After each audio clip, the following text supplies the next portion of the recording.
Tina, Argentina, maybe.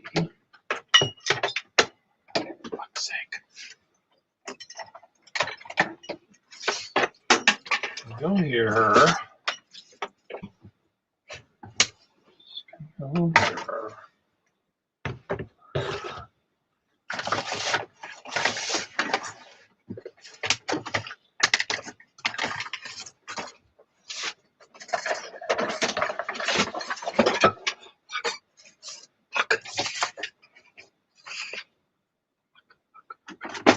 This can go here.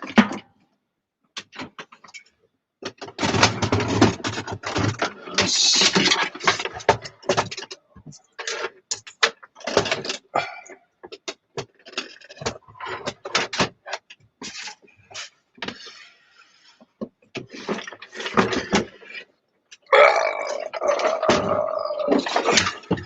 Come on. This can go there. That work better? See that better, can't I?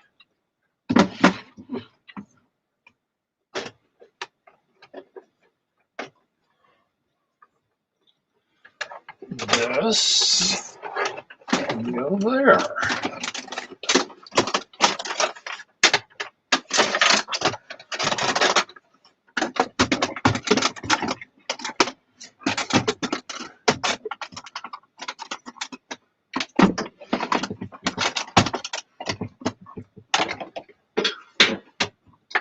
Do I like that better up here? Does that work better for me? It does.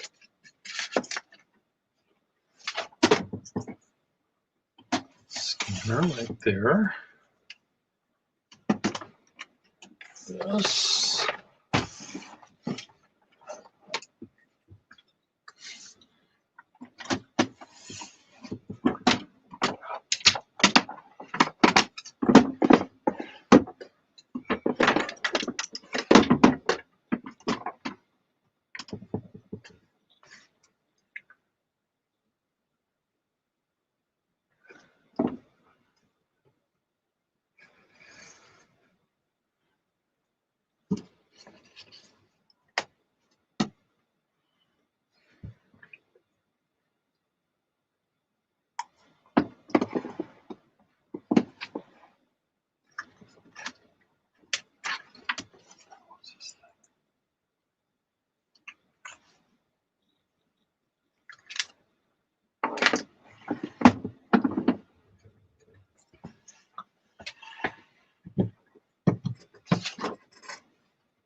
Go down here.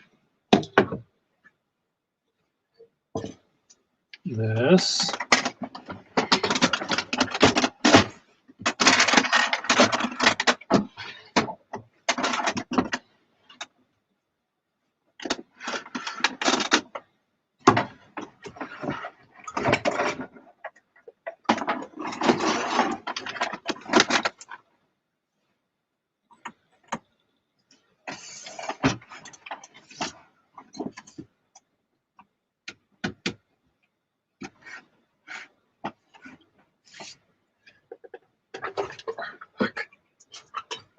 it on my ukulele.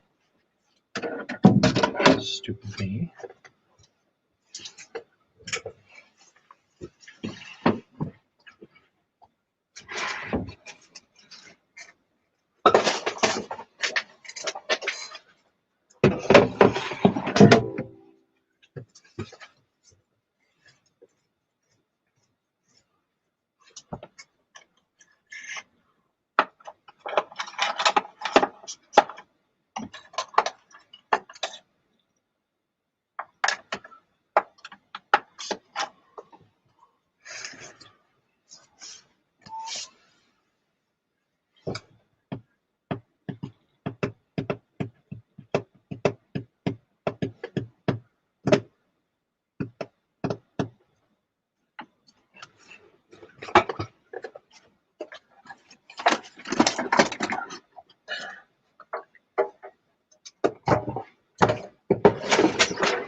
Hello.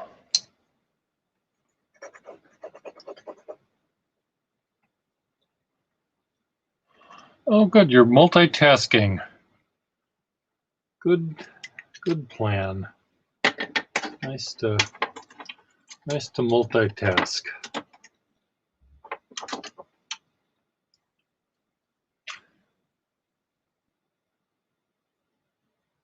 I moved my stuff around again because I couldn't see. It was too dark where I was for my pens.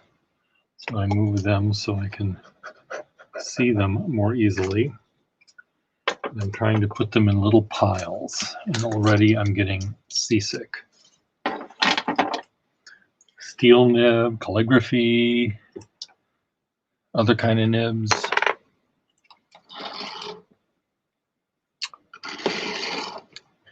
So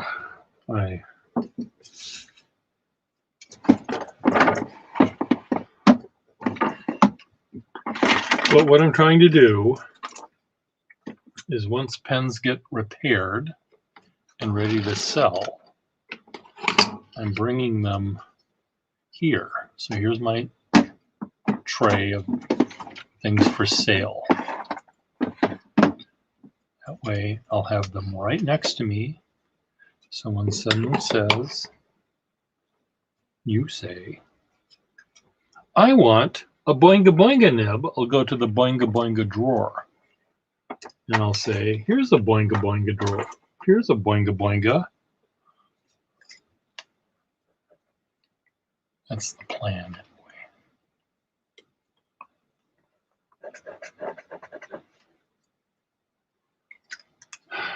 So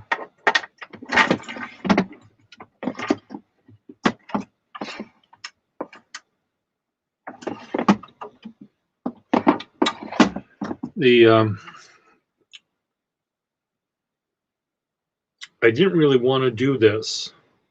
Put pens.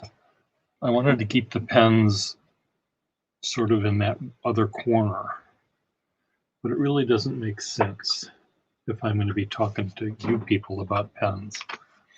So I figured it just made more sense to have them here. Now, when I start printing invitations and have to do work for clients, I may have to move some things around so I can do that.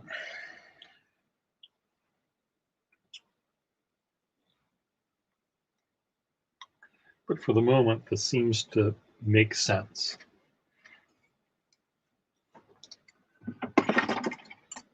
But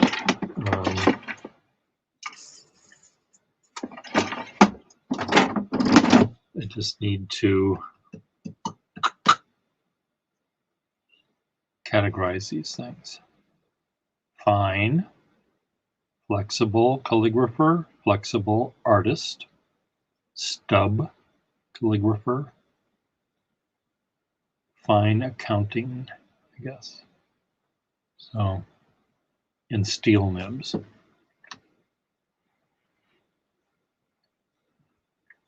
So I think that should do it. And I have a couple of extra drawers. One would say Miss Marilyn on it, pens that you want. Now they may end up going in a different spot.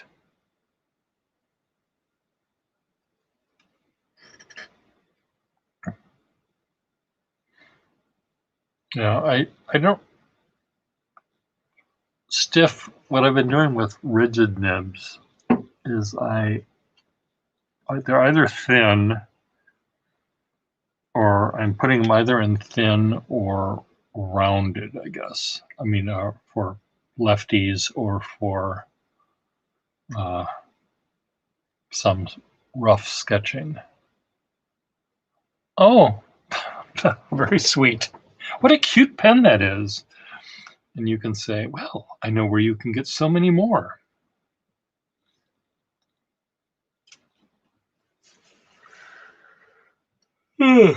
Sorry for yawning.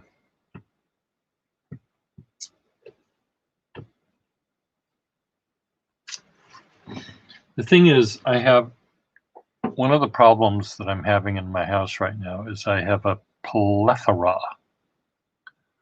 of places to keep things. I have lots of drawers, lots of little cabinets, lots of little flat files, and I need to put things in them.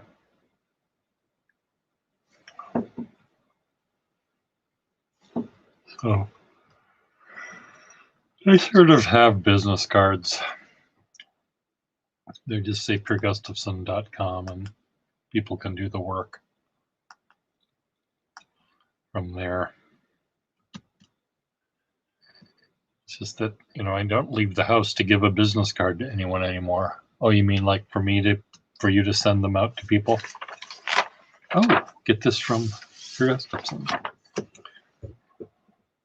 I'll be right back.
people here are super cute. Yeah, let me think about what I want to do. And the nice thing about selling pens the way I've been doing it is it's really nice to get to know the people and watching them draw. And sometimes when people just say, I want to buy a pen, I don't know what to do with it.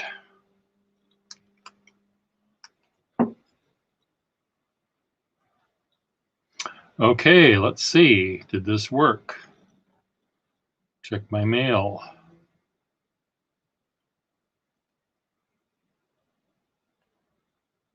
I just got a payment from Brussels. I've got money. I've got money.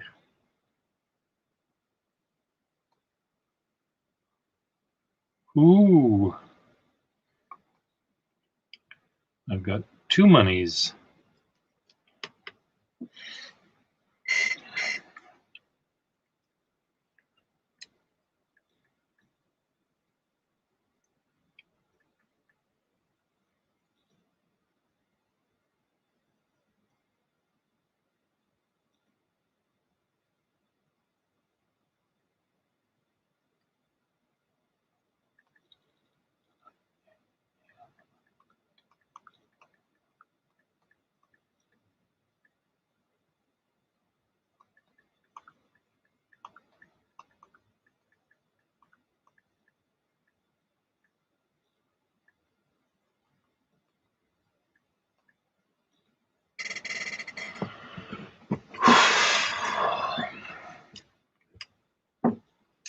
So now that I moved these pens here,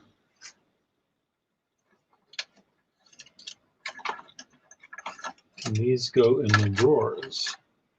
What are these pens? Yes, these can go in the drawers that I'm making here. This one, I would call this one. Let's see my fucking eye. So this one, now this is almost, I would call this broad. Could make it go. It's nice and wet and broad. A little stub pen. So put this in. Let me just make labels. Can I make labels? Do you think I can do that?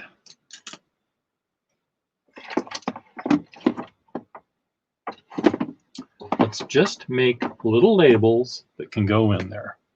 Let me get my little scissors. See, they just go right here like this.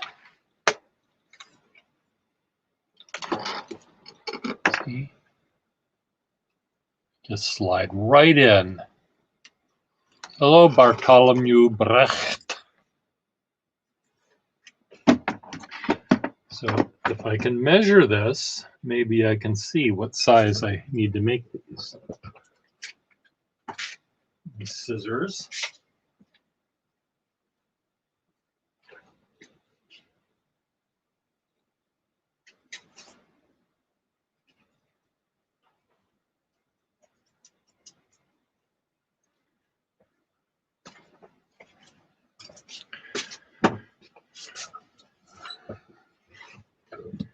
What I tried to do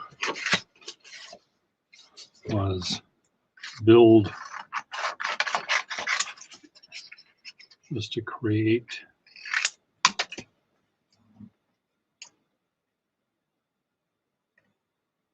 make it easy to get to the bookcases behind this contraption, but I'm just clogging it up again.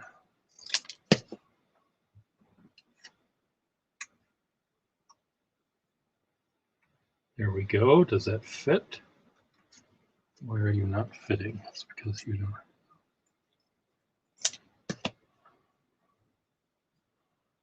I did get your money, thank you.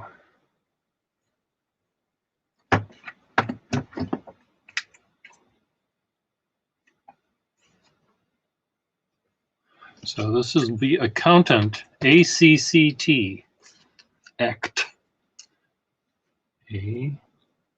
ACCT, accountant.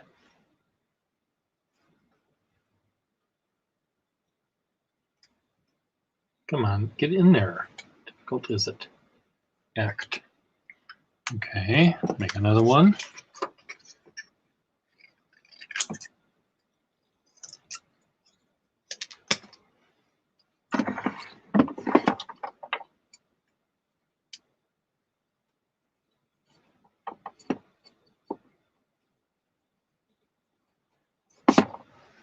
This will be calligraphy. C-A-L-L-I-G. Calligraphy. They get your blood flowing, do they, huh? They make you throb, as it were. A little bit of throbbing action going on there. Calligraphy.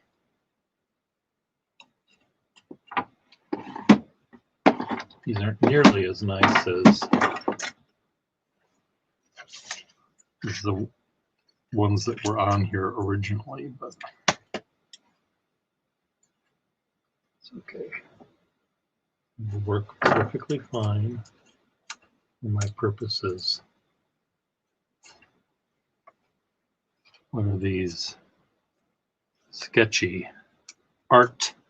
Call them art.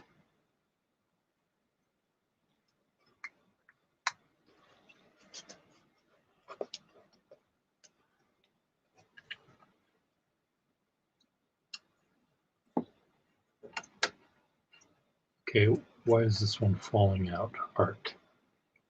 Leave that there. Okay. Art. I want broad.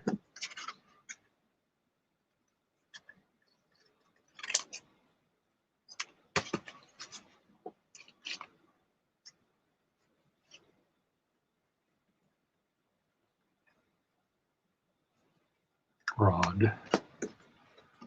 Where are they going to go? Right there.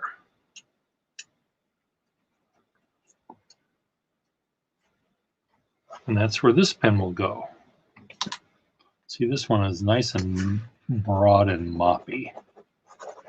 It goes in the broad and moppy. Oh, okay. Those are pretty sweet.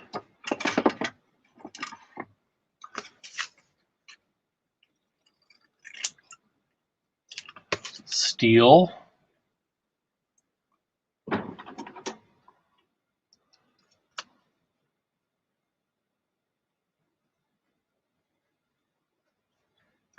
Steel nibs. It's too thick on the side stroke to be italic-y. It's just sort of moppy.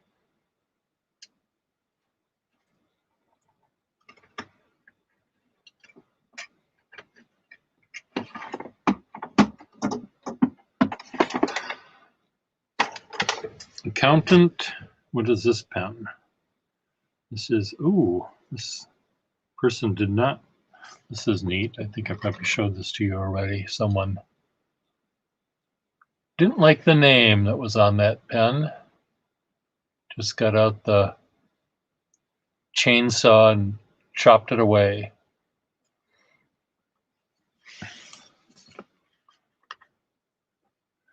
Now, what kind of nib does this have? What would I call this one? This be a nib for a calligrapher? I mean, I think this could just be flex without, but see that big thing on the side that would bother people. So I usually put pens like this in the artist drawer. This is a Yankee fountain pen, I think. Yeah, Yankee pen. I don't know if the nib is Yankee. It just might be warranted, I think. Which I think is all they had. It's not bad. It's there's nothing wrong with it.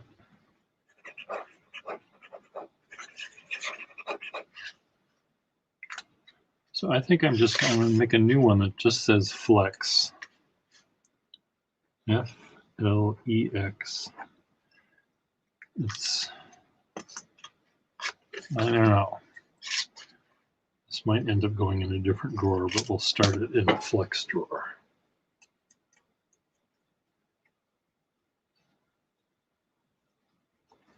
When they're really, really flexible and really springy and boingy boinga-y, they go in a calligraphy drawer, meaning a copper plate calligraphy drawer. And then the ones that are stub, like italic nib calligraphers, they'll go in an italic nib drawer.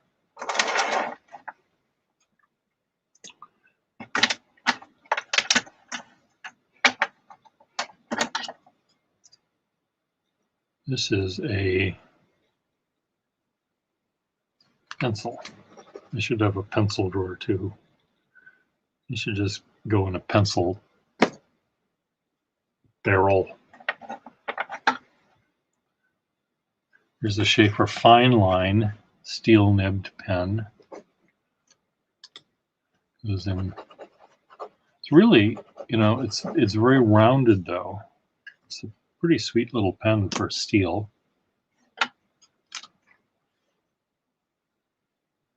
This is an EBK. I like that attempt at clever monogram making.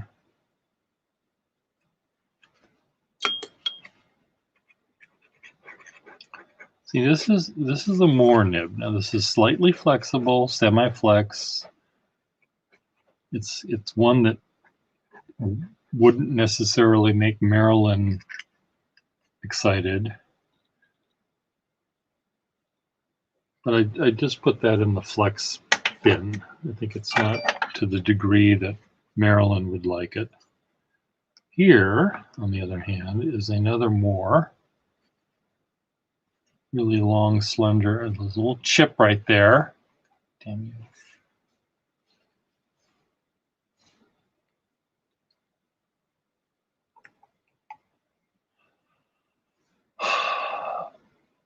I use mechanical pencils, yeah. This is really sweet. This is, it's really neat. These more slender Moores end up being really long when you put the cap on the back. Here's a Sheaffer senior size. They're longer than a Sheaffer senior when you post them. And it's really an interesting balance you get. They have delicate nibs. I have a Moore that this friend brought over, and I looked under the microscope and under the magnifying glass, and it was in fact cracked in the back. See, I would put this in the calligrapher bin. It's a nice, but again, it's these nibs are so opt to have trauma. Look, this one is curved. It's like a little banana.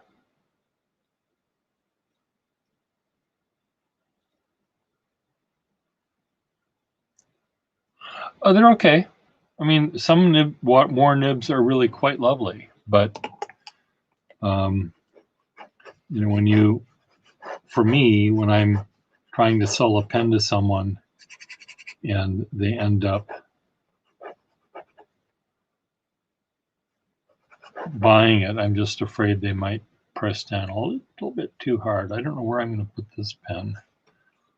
I might put this in a lefty category or smooth. That's what this band that I put on it meant. Smooth and flexible. But it's also sort of warped. It has a big warped thing right there you can see. So a collector isn't going to like this, but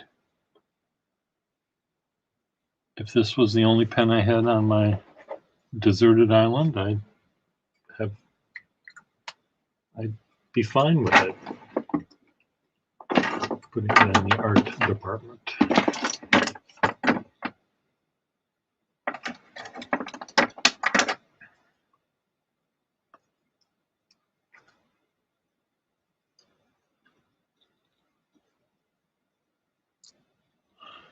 Why do I like Moores? There are some, what I like about Moores is some of them have really interesting proportions. They're long and narrow on the long and narrow ones.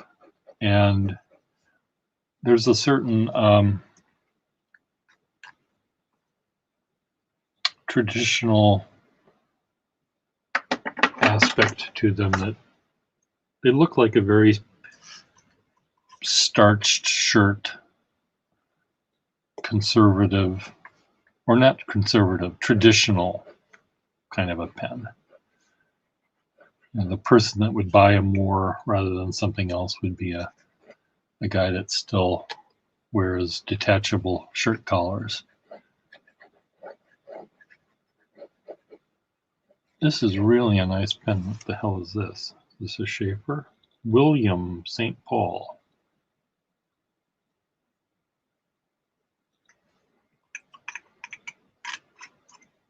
I don't know where I want to put that.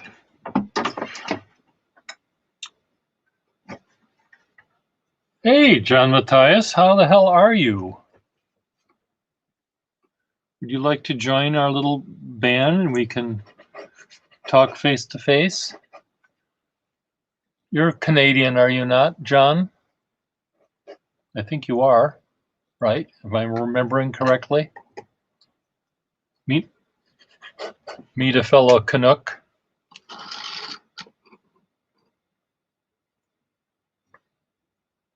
Am I remembering right? My brain just isn't always functional. So yes, Canadian. Meet Bartholomew, who's also from Canada, somewhere in Quebec.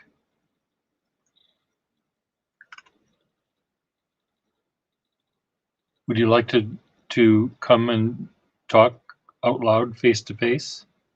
You can have the camera aimed down at your picture, your desk. You don't have to comb your hair.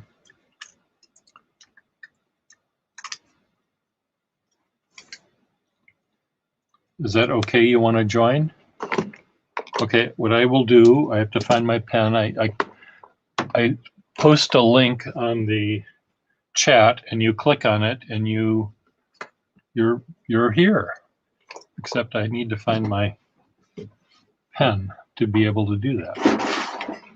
My little computer Wacom tablet pen, which should be right in front of me.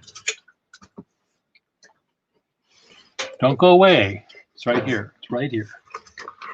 So let me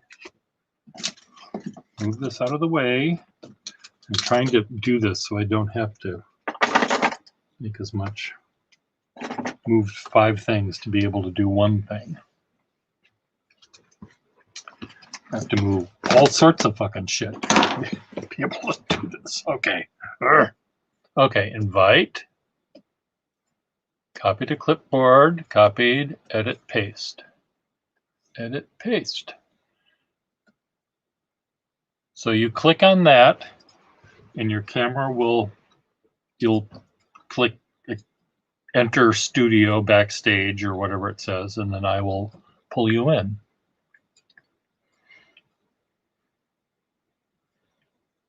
I will see your camera, and you can aim your camera down. You can use your phone to do this.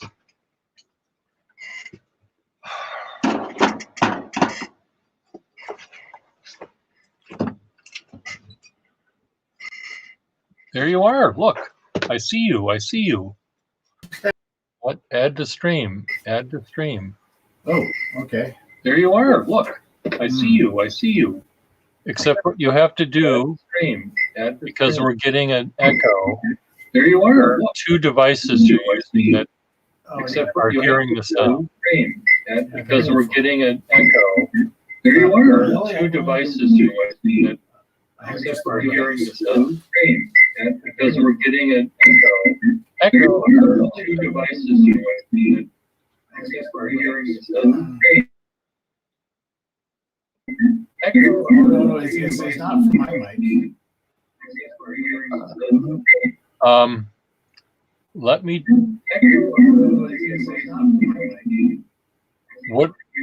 What are you? You have a laptop that's turned on, right?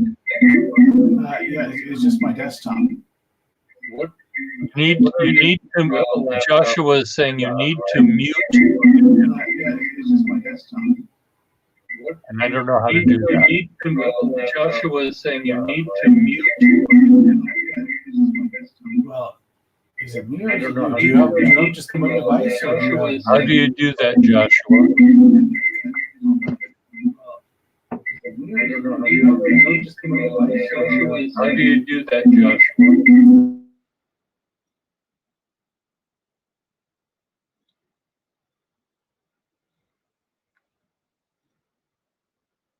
Hello. Maybe that worked. I can't hear you now. You muted yourself.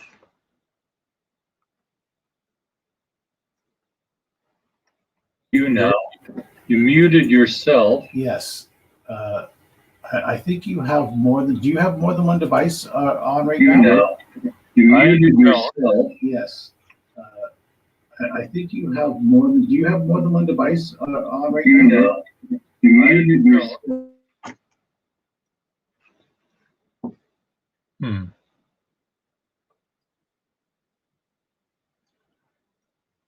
Oh, here's Will Hodge. Add to stream. Hi. Will. Look, I need to fix my lighting. Hang on. Okay. John, are you still here?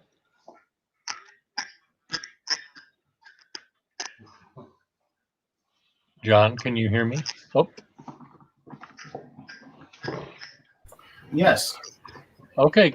I don't hear echoes suddenly. Can you hear me? I hope that's better. Okay.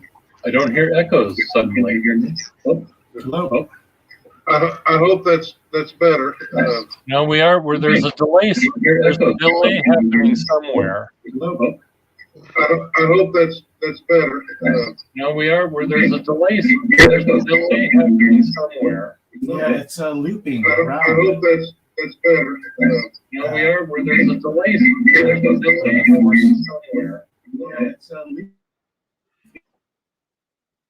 Okay, John muted himself, it looks like. That should have fixed it. Well, that fixed, but we can't hear him. John, get with the program. Anyway, hello, Will. How are you doing? I'm doing well. Good to see you, Pierre. Hello, John. John can wave. Under, if you click on camera I'm mic. doing well. Good to see you, Pierre. Hello, John. Hello. John can wave. Under, if you click on camera I'm mic. doing well. Good to see you, Pierre. Hello, John. Hello. John can wave. Under, if you click on camera I'm mic. doing well. Good to see you, Pierre. Hello.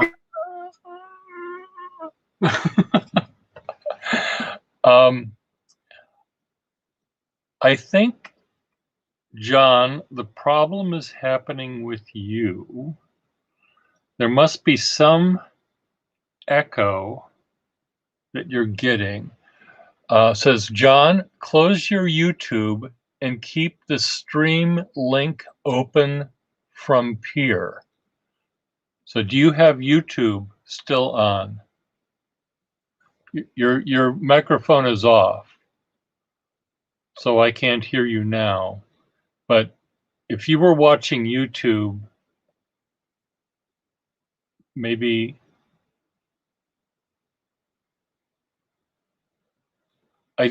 your microphone is off, so I don't hear what you're saying, but at least I don't hear it only once, as opposed to don't hear it in terms of echoes.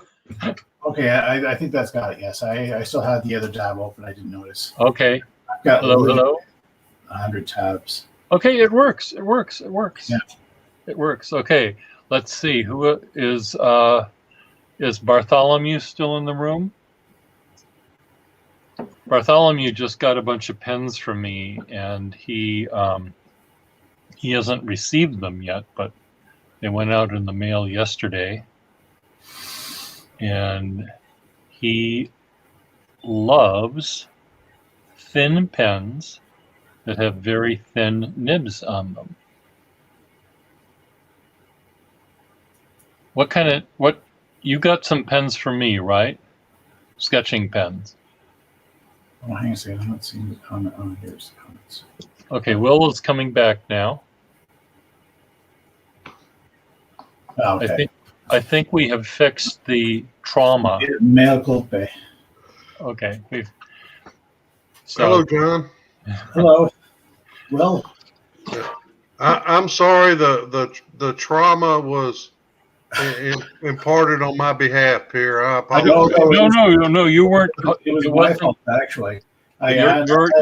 You weren't causing the trauma, Will. It was John had a thing open. Oh, here comes Parker. Parker skid at it all. Tabs open with the same content.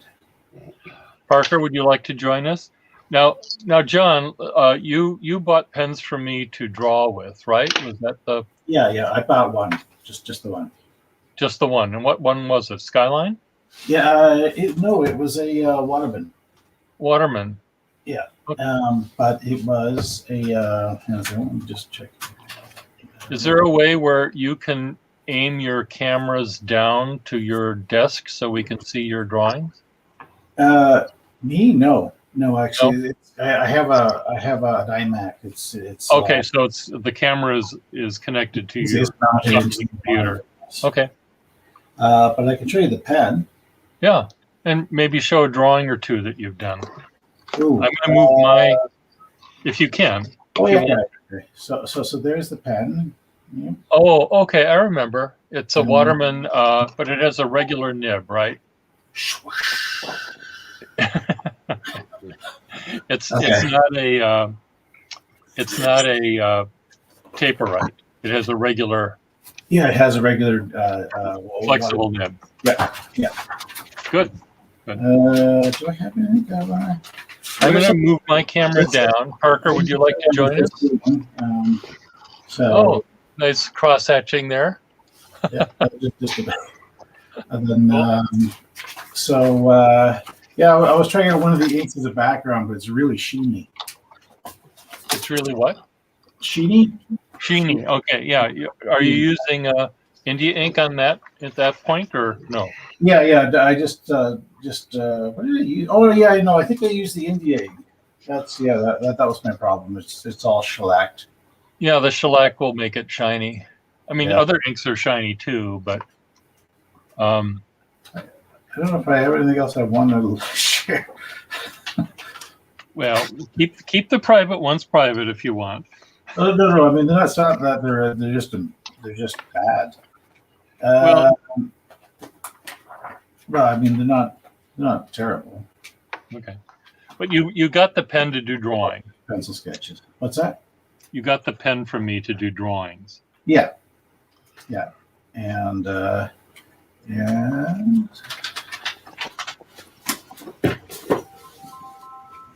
actually, I replaced the sack on it.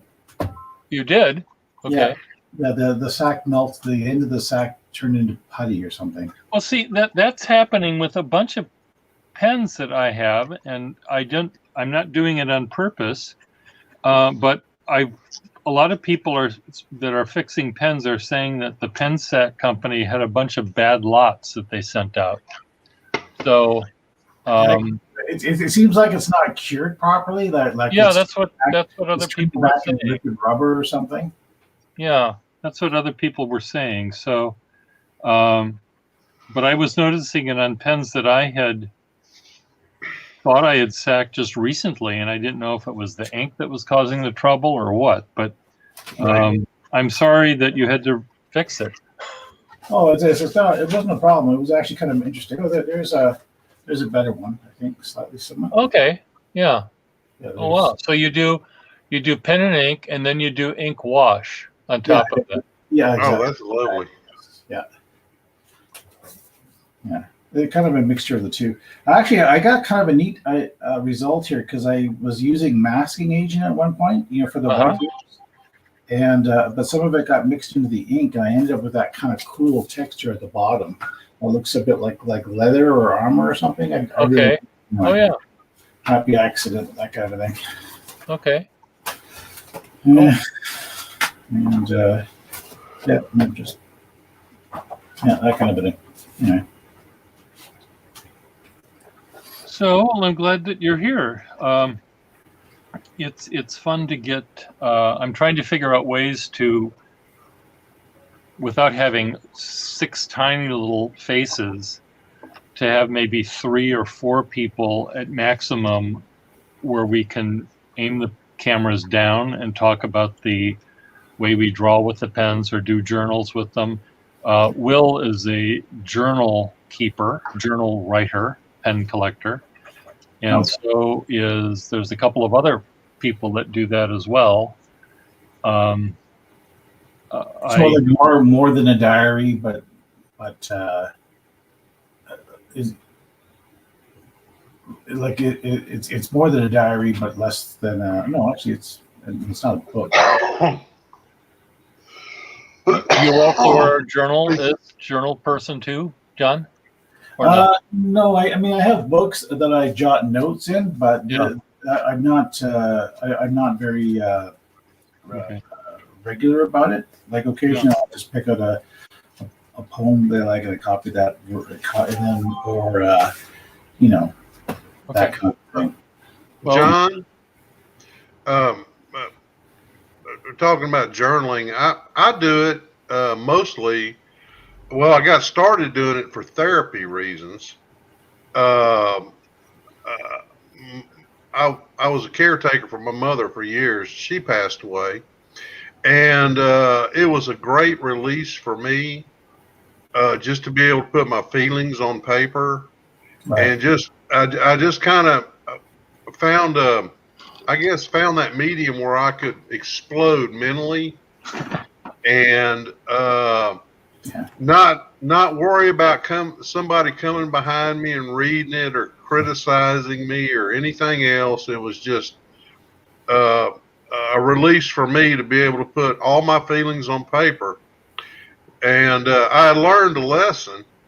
Don't go back and read what you wrote a year ago, because you'll be certified a sociopath, so Yes. Be careful about that. Sometimes it's kind of quick because I've tried to do a diary or a journal at some point at various times, and I actually found some from when I was 20 that I'd written. It was like when my dog died or something, and I had an entry there. But it was retelling of the dream that I had the night that he died, kind of a thing. It was really, but it was kind of cool. It was that was fun. But you're right, the rest of it can be kind of like cringy. Dreams are fun. I can remember my dreams for a short period of time. So if I have a really funky dream or something that stands out, I'll actually get out of bed and write it down. So I can remember it. But dreams are an amazing way to go back and see. If you go back and read the stuff you write from dreams, then you are certifiable. Yeah, there you go, Pierre. That's a great way to put it. Absolutely. Certifiable. Schiavello was talking about his dreams today, but I can't remember now what he said. I'm not going to say what they were, but we were talking about dreams we had earlier in an earlier chat with another couple of people. So They are amazing things, those dreams. Mhm. So, John, do you? Again, I'm sorry for not remembering this, but are you a practicing artist? Yeah, I practice all the time. I mean, but are you? Do you? Is that what you're employed in doing? Yeah, I was employed in doing. Yeah, I used to work for the. Well, okay, but I used to be more. Okay, I did a lot of 3D animation work back in the day. Oh, neat. Uh, Okay. And That's cool. that's where, and then actually all of my drawing actually started off. I could never quite bring myself to do it on paper for some reason. It was sort of too permanent and too embarrassing, but somehow doing it on the computer was fine. So I actually, that's the first half of my career, if you will, was digital art, and then and so now I'm picking up. I'm working sort of part time, and I'm basically trying to retrain myself on traditional art. Okay. Effextinol, would you like to come on screen? Effextinol is one of our journal keepers, and Well, what are the side effects of Effextinol? well, Effextinol will see, and he doesn't even know the joke. Effextinol, we've decided, is a drug that the side effects include chronic diarrhea and a slight chance of heart attack. But I don't know what it fixed. It fixed back pain, I think. But his real name is his name is Effextecnol, but I pronounced it incorrectly. But I like my pronunciation better. So Aphex, his real name is Mitch, and he loves Schaefer pens particularly, and is a journal keeper as well. Okay. So as soon as you jump in, I'll introduce you. Well, he has to get his camera set up, and he's from Ohio. Now, Pierre, let me say, if you get a group of more artistic people on here that want to jump in, I will be happy to bow out to make room. No, that's fine. We don't have right now really other than Russell, who was here this morning. I saw some of that. Russell is an amazing young man, isn't he? He is. He's a nutcase, and then some. And he reminds me of a puppy dog. He does have a puppy dog, sort of a slightly malnourished puppy dog. He's very skinny, but he's a puppet maker and a beautiful, brilliant draftsman, and he can paint as well as and draw as well as Rembrandt can, but he also can draw like a child too, and his stuff is great. John, are you on Instagram at all? Yes. Do we follow each other on Instagram? I follow you, I think. Yeah, I follow you. I don't know if you follow me. Well, No, you have commented on a thing or two. So yeah. That would be very rude if I didn't follow you back. Yeah. I must follow you back. I mean, yes, I do follow you. Oh, okay. I think. Good. I don't actually. Monkey spittle, right? Yeah. Monkey spittle. Okay. No, Monkey spittle. Yeah. Yeah. But the thing is, here's Effextinol. The thing is, it's so hard for me to remember people's names from all their persona, and I get very confused. But let me send you Russell's stuff, because you'll get a kick out of it, I think. So this is Effextinol. Mitch, this is Will, and John. Greetings, gentlemen. Greetings. Hello, Mitch. Nice to meet you. Likewise. As well as you, John. And Will and Mitch are both journal keepers. Yeah, I saw some of you on the stream there yesterday, Will. Oh, well, do I need to apologize now or? No. No. I was just saying you're not really a complete stranger in that sense. Oh, I well, did thank get you, to hear Mitch. talk a little bit yesterday. I was going to So- show this off. Do you remember when I unpackaged this pier, Oh yeah. the Aurora? Yeah. I had it completely disassembled. I just got some new seals for it today, and then I just put it back together again minutes before I got on stream. So Okay. Good. we're going to give it a test run here in a minute. Okay, here, Monkey Spittle or John, Mhm. here's your, just sent you one of Russell's pen and ink drawings. He was drawing pterodactyls or something. But look at his other stuff, because he's been drawing a lot of the Hamburglar for some reason. Just painting after painting after drawing, and he's an imp.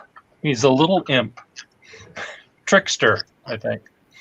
He reminds me of like Andy Warhol got obsessed with Campbell soup cans. Yeah.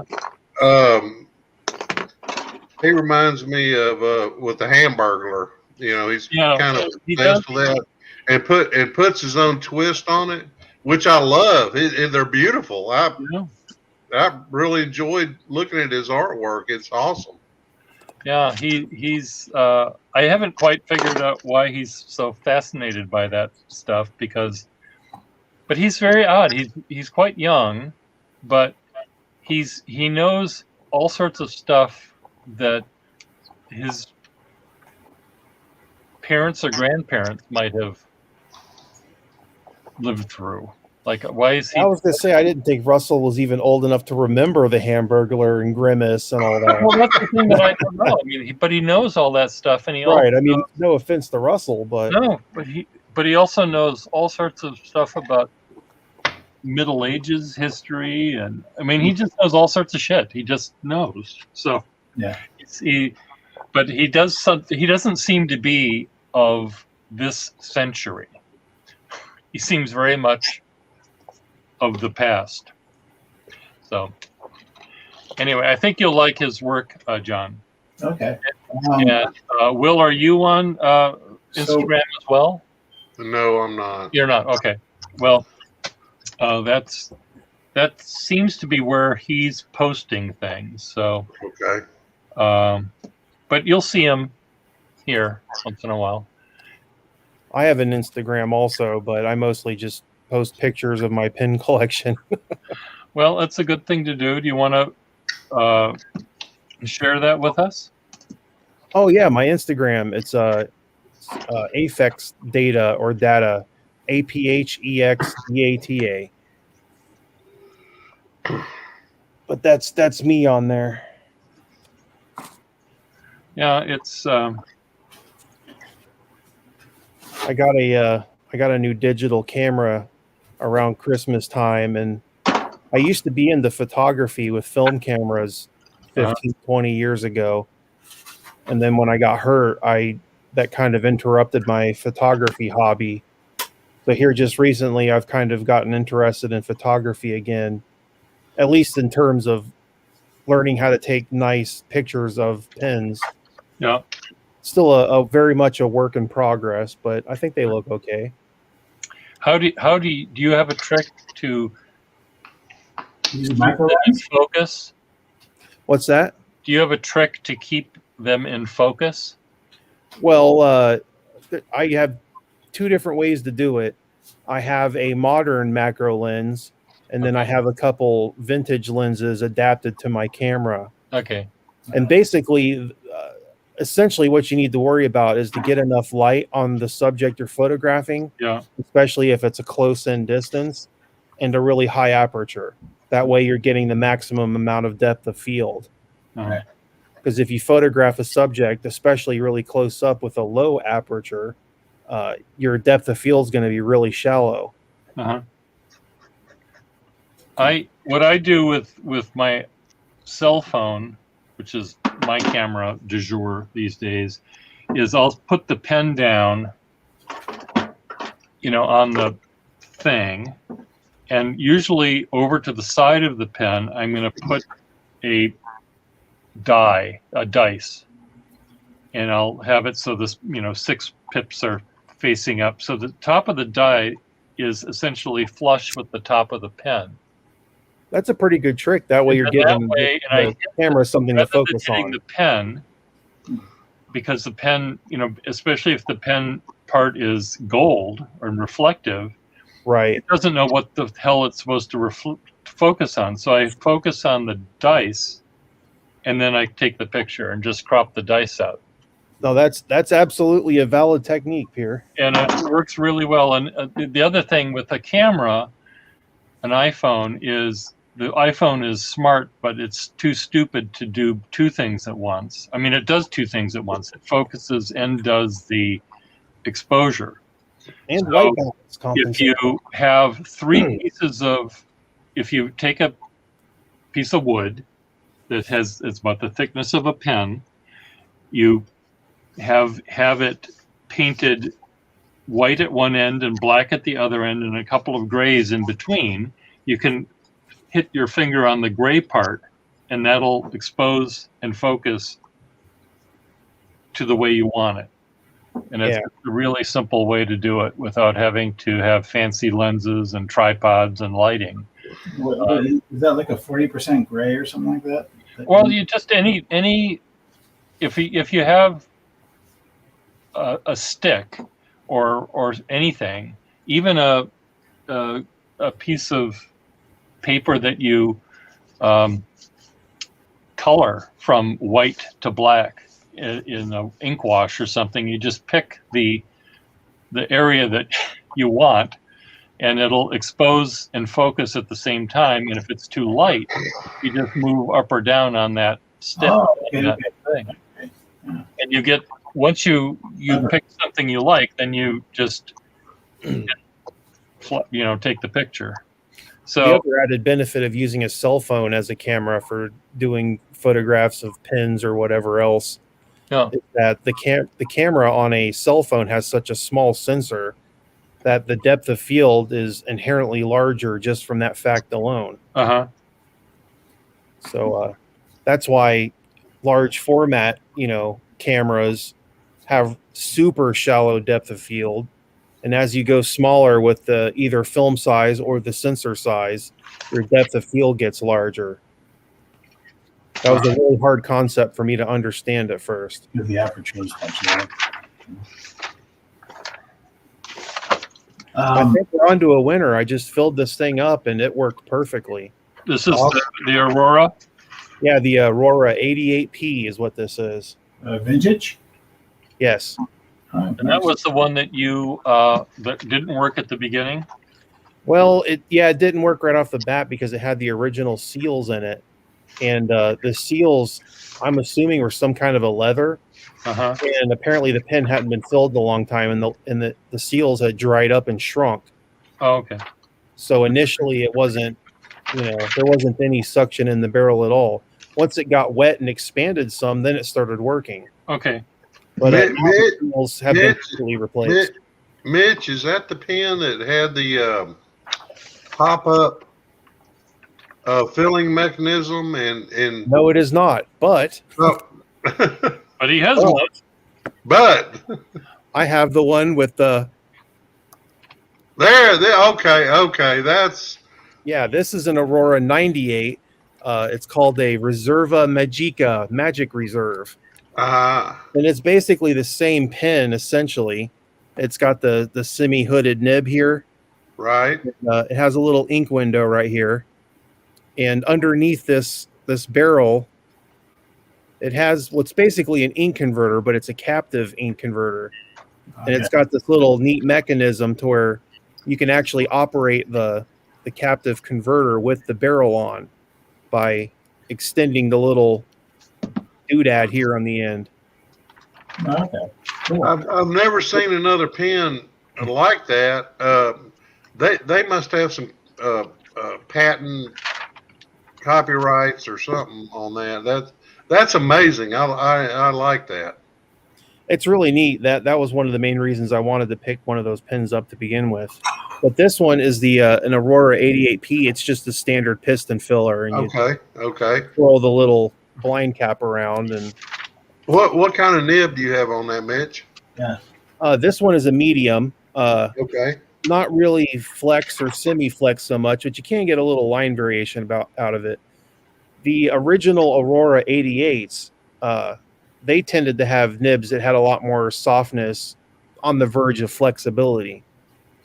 And is that a gold nib? Hello, Cash. Yeah, 14 karat. But in terms of my pin collection, as I've mentioned, I feel like I've mentioned it a million times by now, but I started out collecting Parkers mostly, 51s, 45s, 61s. And then here in the last, I don't know, year or two, I've really been focused on Schaefer's specifically. I do have a few modern pins as well. I have some Pelicans, a few Mont Blancs, a couple of Viscontis. But in terms of like really fancy high-end pins, that's I am not made of money, so that is by I can't get some of these $1,000 pins. Yeah. Well, I'd rather have $110 pens. Well, no, I don't want $10 pens. That's not going to do any good. But I'd rather have 10 $100 pens than $1,000 pen. I agree. Especially as there isn't much difference in quality. No, I don't think so.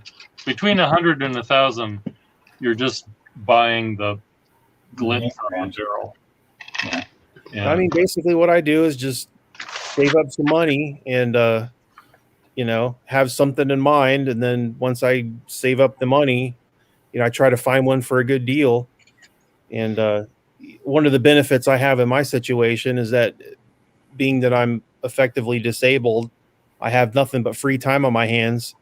So I have no problem spending hours and hours on the internet scouring, looking for, the pin that I want in the best possible condition at the lowest possible price.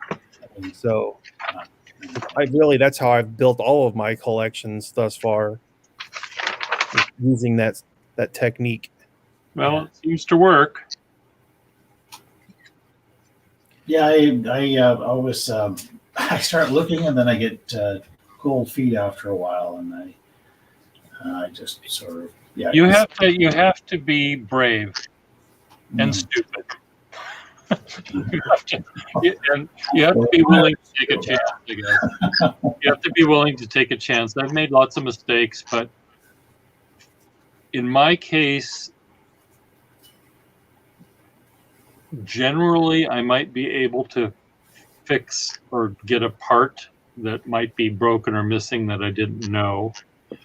And if it's a nib that isn't as nice as I thought it would be, for myself, here I know 4 people on the screen right now, 3 people on the screen right now that might like the kind of nib that I got in this pen. So it's nice having the ability to sell them. Like for me, some people that I know love pens with feedback, and I'm the exact opposite. I want my nibs to be as glassy smooth as I Oh possibly. dear. Okay. I don't know why. I don't have any difficulties with control or anything if the pen is super duper smooth. But I do.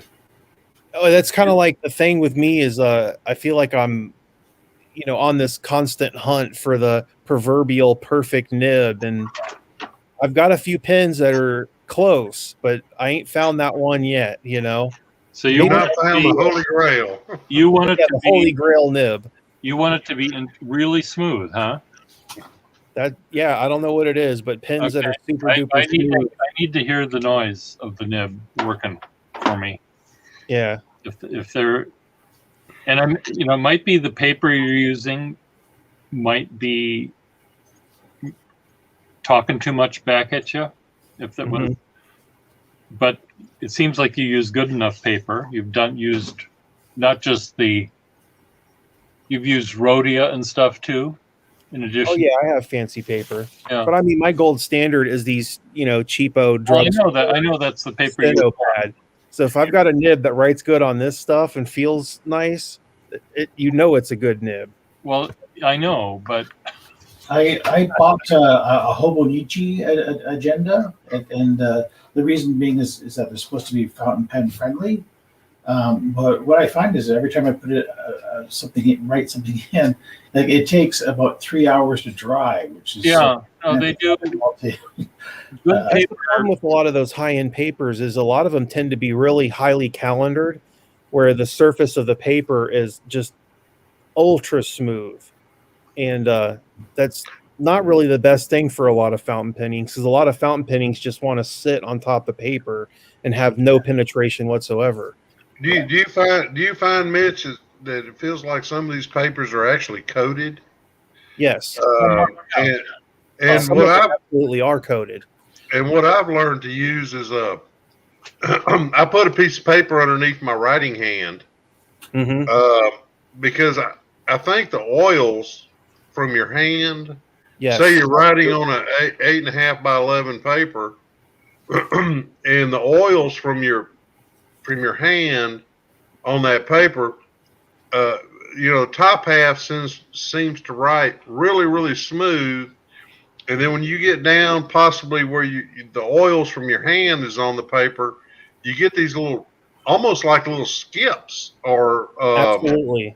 And so I've learned to put a piece of paper, fold it in half, and then put it under my hand. Right. Have And- yourself a little slip sheet so your hands. Absolutely. Off the Yes. paper. Yeah. No, you've independently discovered the exact same thing I found out the hard way. Is like don't ever put lotion on your hands and then Oh no. Oh, yeah, yeah. and try to write, because it will ruin your page real bad. Absolutely. I have You could almost, I don't know, could you wash your hands in like acetone or something and it would be good to go? I don't know. I prefer to use a half sheet of paper. I mean, you're a human being. Even when you wash your hands, the natural oils are going to come back, and I would Absolutely. just as soon put a little piece of paper or slip sheet down and use that. To me, that's the easiest solution to that problem. Right. I wear white gloves. You're absolutely right. I've experienced that many times. I'm sorry, John. What Oh, were sorry. saying? I quipped that I wear white gloves, but I was kidding. Oh, hey, there No, you go. That's a solution. I'm kidding. But good health, though. I mean, I actually do have for Someone else here. Just a sec. I have to buzz someone in. actually, you know what? A drawing tablet glove would be perfect for writing, because have you ever seen a drawing tablet glove? Yeah, the ones where it's just your Yeah, fingers and it's right. yeah, exactly. Covers these two fingers and then the bottom of your hand, just so your hand. Artists that work with charcoal and stuff use something like that too, don't they? To keep from smudging. Possibly. I don't use charcoal, but yeah, it's definitely possible. Well, I mean, I'm hardly an artist, so A lot of people use just they'll use what you mentioned earlier, the sacrificial sheet or whatever to. I see Keshav is in here. Kesh is probably asleep in bed, but he's wanted to say hi. No, I'm not asleep right now. It's only 4 a.m. here. It's still 1 hour to go for me. Now you sound like me now. It's only 4 a.m.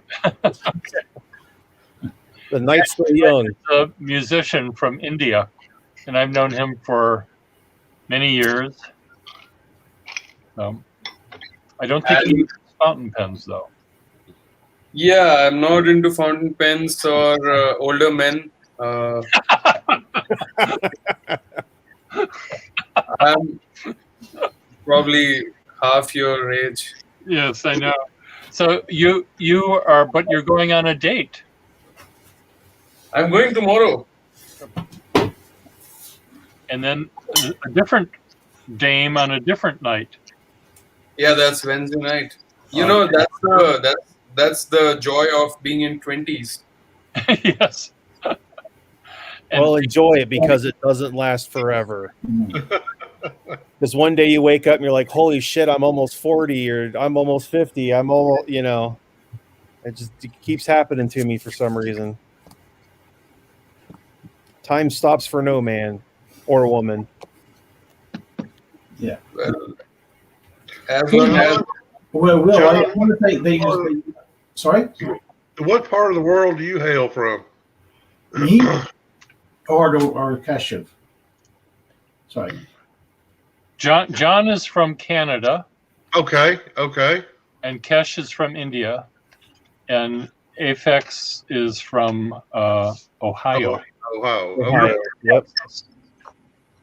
I just want to know how much you guys know about India. Like, are there any misconceptions about India that I probably be able to clarify? It's hot. No, so India, it's I think people consider it just hot, but there are all seasons available in different parts of the country. Okay.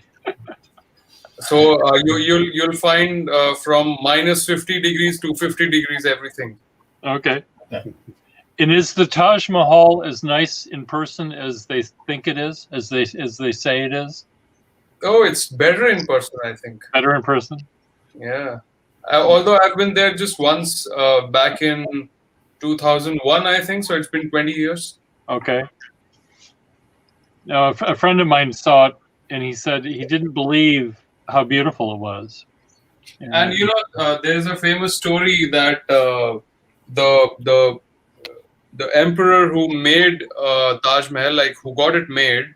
So once Taj Mahal was built, he actually cut the hands of the laborers who built it. So they couldn't build another one? Yeah, that's true. He cut them off. Yeah, so it's kind of like a rumor. It's not verified, but that's how the story goes. They went in for that sort of thing back then. They had their version of a non-disclosure agreement.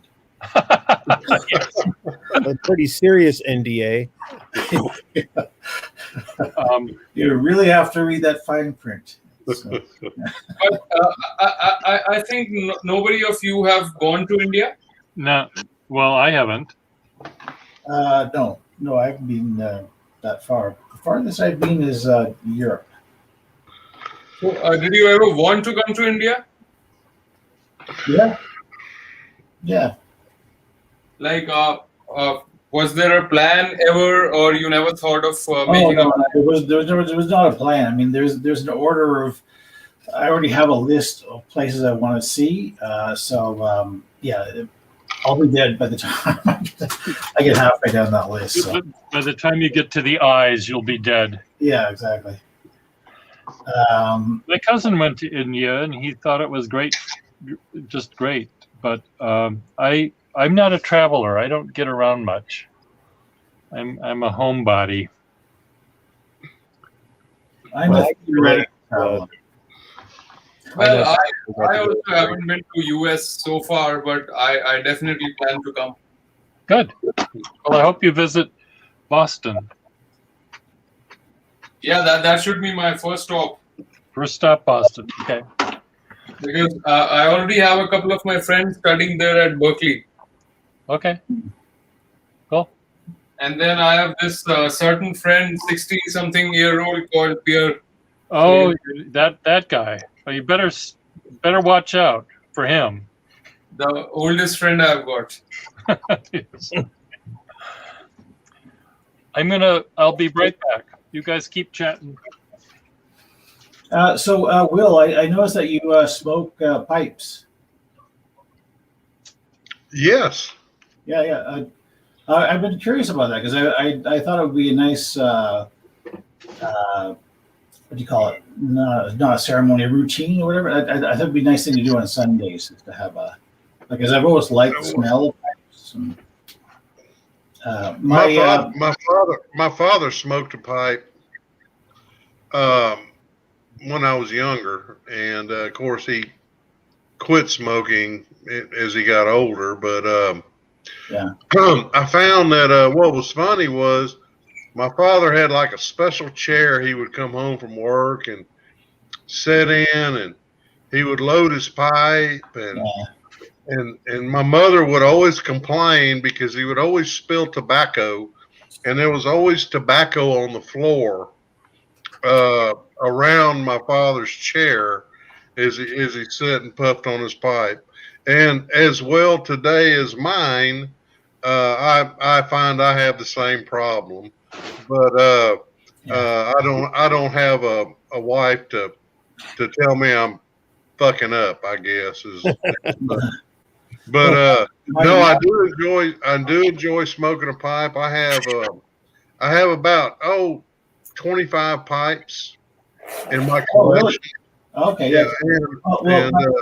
My father-in-law wrote a book on pipes in French.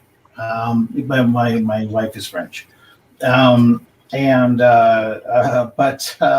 oddly enough, when he passed away, and they wouldn't let me have a pipe. Have one of his pipes, because I don't know. Apparently, I'm not old enough to make my own decisions and so forth. So I thought that was weird. Anyway, it's a vice that I enjoy. Yeah, well, I figured once a week, but more just for that guy. I wasn't even intending on inhaling it. I just like the smell of it, and I figured that the ritual of it, of cleaning the pipe and then twisting a new bundle in and all of that kind of stuff would be fun. Yeah, you're right, John. There is kind of a little ritual to it, and there's a certain art to packing it, and a certain art to I guess just puffing on it. But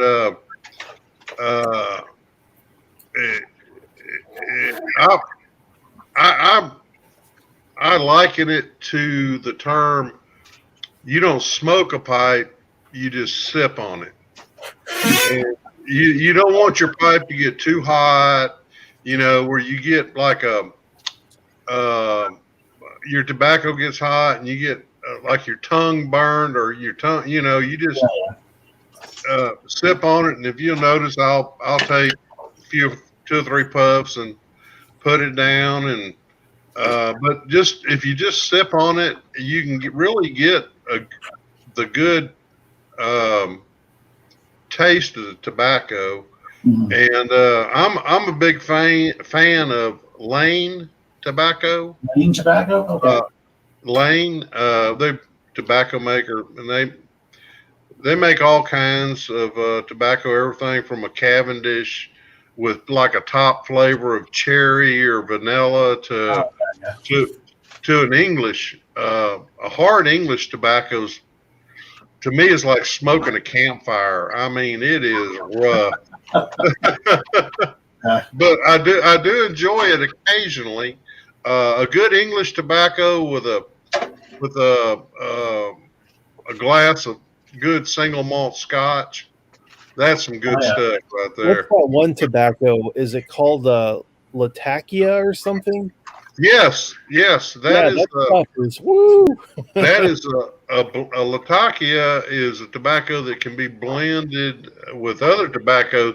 They use a lot of Latakia in English blends.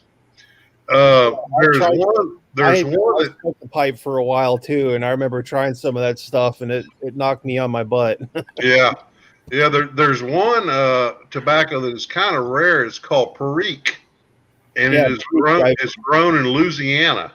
We have a really fancy tobacconist store here in the area called The Wharf, and they have just huge jars of every different kind of pipe tobacco you can think of. Yeah. From cheapo stuff to super high-end boutique stuff, and I used to have a lot of fun playing around with that. But I enjoyed it.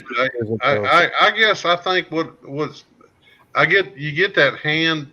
I smoked cigarettes for years and quit them, but I guess it's just a satisfaction. You get the kind of the hand to mouth, and like John says, there's certain ritual to it, and I don't know. Once you get involved in it, you just kind of get hooked on it. Well, I quit smoking 5 or 6 years ago.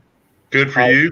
The vaping thing for a year or two, and then I switched to this stuff called Swedish snus, which is almost they're little, pouches of tobacco.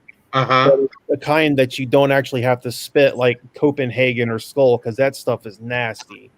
Swedish snus is altogether different. But what I use now for my my nicotine addiction are these things. Okay. They're little tobacco-free pouches. It's just nicotine in a little tea bag type thing. Okay. And Is that's that like you just put between like your cheek and gum and Yeah, I just stick one in my upper lip, and I'm good for however long I want, few hours or whatever. and you don't have to worry about spitting and Nope. all the nastiness that goes along with that. Yeah. Well, even snus, you don't have to do that either. I think snus is probably one of the best things around for quitting smoking, if that would be something you're interested in. Okay. And the thing with snus, I can go on and on and on about the advantages to snus, but like everyone knows that what we would call dip, Copenhagen, Skull, that sort of a thing, can be quite carcinogenic, just like cigarettes, just in a different way. Yes. There's a very good reason for that. And that is because that is how the tobacco has been processed. It's part of its fermentation process. It creates in the tobacco these chemicals called TSNAs, which stands for tobacco-specific nitrosamines. And those are the main carcinogenic compound in those tobaccos. Interesting. Swedish snus, I'll on be the right other back, hand. guys. I'll be right back. Keep talking. I have to get out of the office. Where was I? Swedish snus, on the other hand, is instead of fermented, it's actually like steam distilled, or it's steam processed, and that kills any of the microorganisms or anything that would have been living in the tobacco. And by doing that, it doesn't create any of those carcinogenic compounds. Over in the Nordic Scandinavian countries, where a lot of the male population doesn't smoke at all, and anybody that uses tobacco mostly uses the oral snus tobaccos. The incidences of mouth cancers, oral cancers over there, is the same as it is here in America, amongst the normal population that doesn't use tobacco at all. Wow. So they say Swedish snus is at least on the order of 1,000 times safer for you than smoking tobacco. And these things that I just showed you is actually made by a Swedish snus company. And these things are probably even safer than snus because there's no actual tobacco in them. It's just nicotine. Right. Well, is it mint leaves or is it? What It is has some sort of a filler material in it. Some sort of food grade materials. I don't know exactly what it is, but yeah, it has a little. You can get them in different flavors: wintergreen, spearmint, whatever you want, and they're just little tea bag pouch things like that. Okay. And even if you don't want to use them to quit smoking, another thing they're super useful for is if you're someplace where you can't smoke and you kind of want a nicotine fix. These are absolutely perfect for that. And they're super discreet. No one knows you're using it. You don't have to spit anywhere. It's not nasty like that. I just think there's way more advantages to using that, where you can still get your nicotine fix and you're not killing your fucking self in the process, Well, I only smoked for 2 years when I was a teenager, and then I tried Greek cigarettes. Greek, what are they called? No, they're not Greek. Turkish. Yeah. Well, what got me is I started smoking clove cigarettes. I made myself sick trying to smoke those. And I just stopped after that. Yeah. I was like, man, those clove cigarettes smell real good. And I started smoking them, I'd have a pack and it would last me a month. And then all of a sudden I was smoking every day. Like, oh, shit. No, unfortunately, I had a whole bunch all in a few days. I made myself really sick. Yeah. Yeah. But I mean, I haven't been smoking for that long, so quitting wasn't an issue. Yeah, for me in my situation, I honestly enjoy using nicotine if it wasn't for nicotine, I probably would have completely lost my mind last year because it was pretty rough. Mm. And I don't just mean with, COVID and everything. It's just, me being disabled and chronic pain, and just seems like stuff keeps piling up and up and up. So You hurt your back then, did you? Or yeah, I got injured while I was at work when I was 25 years old back in 2007. I used to work in the commercial printing field. They used to run gigantic printing presses. oh, yeah. It was a lot of fun. I wish I could go back and do it, but Right. just one of those things. But now that I'm at the point where, I've got disability, and it's pretty obvious that, looking forward, my back isn't going to be getting any better on its own. I'm only ever going to go downhill from here. The mindset that I'm in now is just trying to rebuild my life as best as I possibly can. It's kind of like with these, streams of Peer, like I was talking to some of the guys this morning on here. For me, this is kind of like my attempt to put myself out there a little more. And in the span of 2 weeks, I've met, a whole bunch of all kinds of really super interesting, really creative, really smart, intelligent people. And it's been a lot of fun. It's really lifted my spirits an awful lot. Great. Yeah. And that's the thing too about this. Like, obviously the theme of Peer's channel is, fountain pens and, artistic things, but that's not the end all be all, that's just kind of the campfire that we're all coming around. But there's so much more to this than just fountain pens. It's, fellowship, camaraderie, sharing each other's life story, so on and so forth. And that's what I think is really, really unique and special about this whole thing. Yeah, there certainly is a human factor there. And Mitch, if you don't mind me asking, did you get into journal keeping and journaling as a way to cope with? Yes, absolutely. With being disabled and I did too. I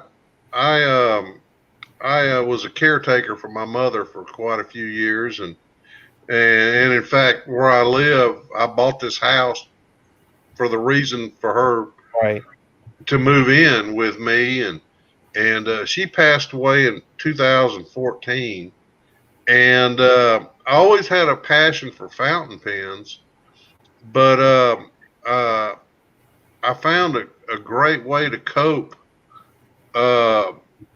was journaling. Yeah. And it's just an outlet where you can get on there and just spill your guts, and you don't have to worry about any criticism. And like I told Peer and John earlier, I went back and read shit I wrote a year ago, and it's like, man, you were pretty fucked up, dude. You were a sociopath. You were, and but it's just an outlet, and I can go back and read stuff that I wrote a year ago and look at it now, and think, I've actually came a long way from where I was at in that time period with that mindset. Yeah, And, yeah, like you said, for me, it is absolutely a therapeutic thing. Absolutely, yeah. I'll do a little bit of a recap for you guys since I just met you on here, but I've kind of told this story already to everyone else. My first experience with fountain pens was when I was in grade school. I'm only 38 years old, so I'm, younger than some of the people that hang out around this channel. I'm older than some of the people that hang out around this channel. But anyways, when I was a kid, we went around to flea markets and garage sales and stuff, and I came across some vintage fountain pens, and I thought, wow, those are super cool and interesting, and ended up buying a few and taking them to school with me. And upon actually using them in school, I quickly discovered how much nicer they were to write with than ballpoint pens, and how how much easier they were on my hands. I didn't have any kind of writing fatigue from using them because you don't really require any pressure while writing. Right. Time went on. I got out of school, started working, then ended up getting disabled. And throughout my working career, I didn't have to do a great deal of writing, so I kind of fell out of fountain pens.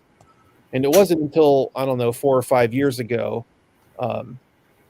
my first hobby since I became disabled is I collect vintage home computers from the 1980s. Oh, really? You guys remember the Commodore 64? Yeah, yeah.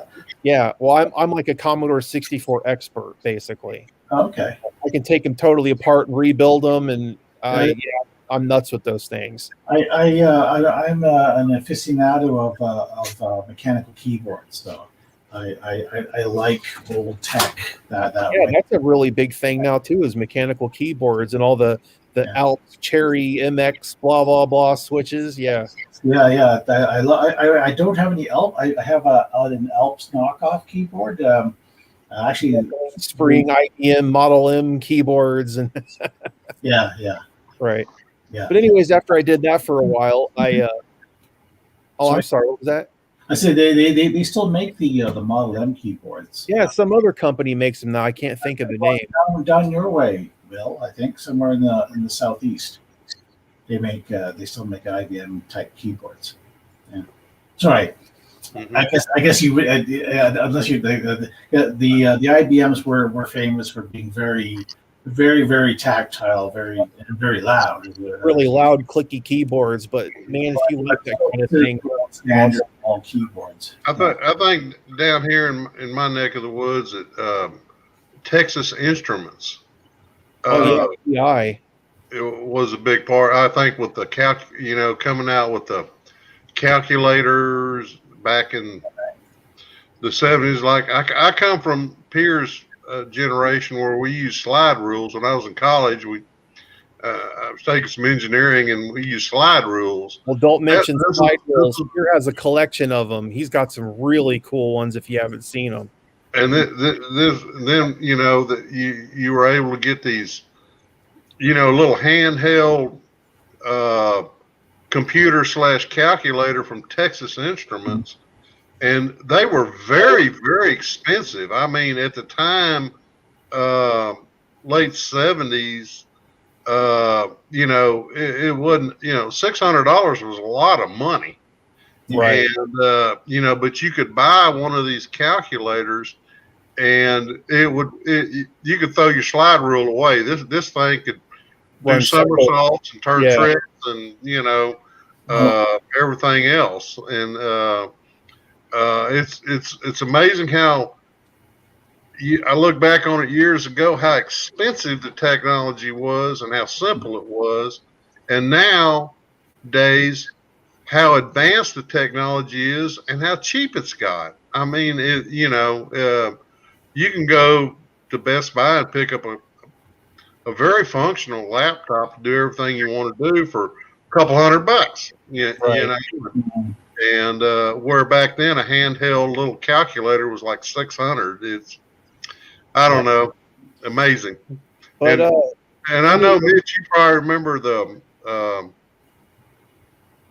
what was it? Radio Shack came out with the Tandy. yeah, the Tandy 1000. Yes. Yep. Yeah. I remember actually having a strong feeling, having arguments about what the relative merits of Tandys and Back in the day, it was a war for the ages between the Commodore guys, the Atari guys, the Tandy guys, constantly battling back and forth. My machine's the best. Yeah. Well, I being a 3D guy for a long time, I had an Amiga 3000 Tower. Ooh, that's a sweet machine. That was a sweet machine with a toaster in it.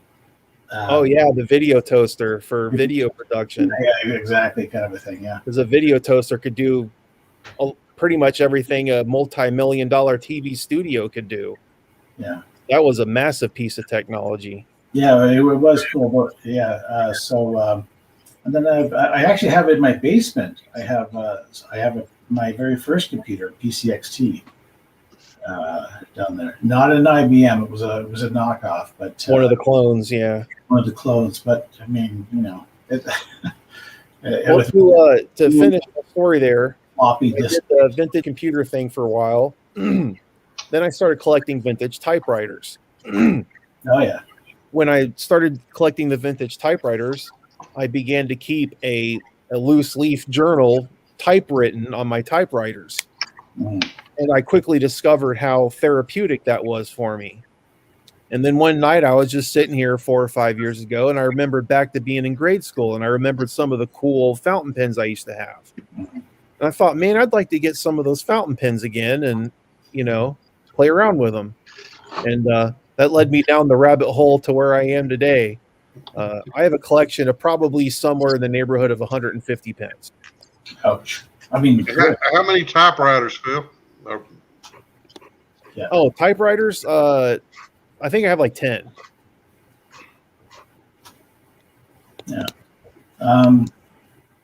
Cool. Guys, I'm still alive, by the way. Oh, I'm sorry, Kesha. We just been totally. Yeah. Okay. It's good to know you're alive. Sorry, Cash. No, that's okay. I never interfere or interrupt elder people talking.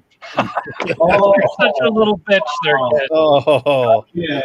Nice. I went down to the office in order to my gallery director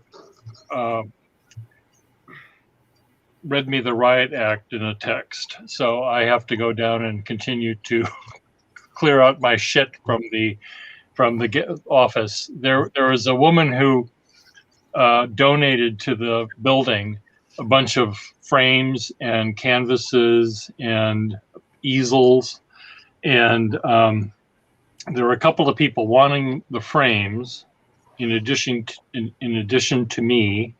So I put them in the office so that we could divide them up equitably. But the gallery director didn't want them in the office, so I have to go remove them. So I'm going to leave you be. I have to sign off, but we'll catch you later, I hope. So Kesh? All right, I'm also going to sleep. So nice meeting you. John, Have John, happy dreams. Will, I think it's the first time I met John and Will. So nice meeting you guys. Nice meeting you, Cheers. John. And Not we'll catch you all later. I'm going to go back down and clean up my mess that I left. So good to see you, John. Nice to see you, Will. And Hey, Pierre, when is the you had mentioned that you were going to have a show there at the Brick Bottom Gallery? The show in the gallery is the next show that I'm involved with is for sketchers that are in Boston that draw every weekend. Oh, the urban sketchers. So we're going to take over the gallery in late May to June, and so I'll post things up about that. And I just got a little ding, so I need to go downstairs. Ding. all right. Later. Bye, guys. Bye, guys. Nice to meet you. Likewise. Have a good one. Bye. Thanks.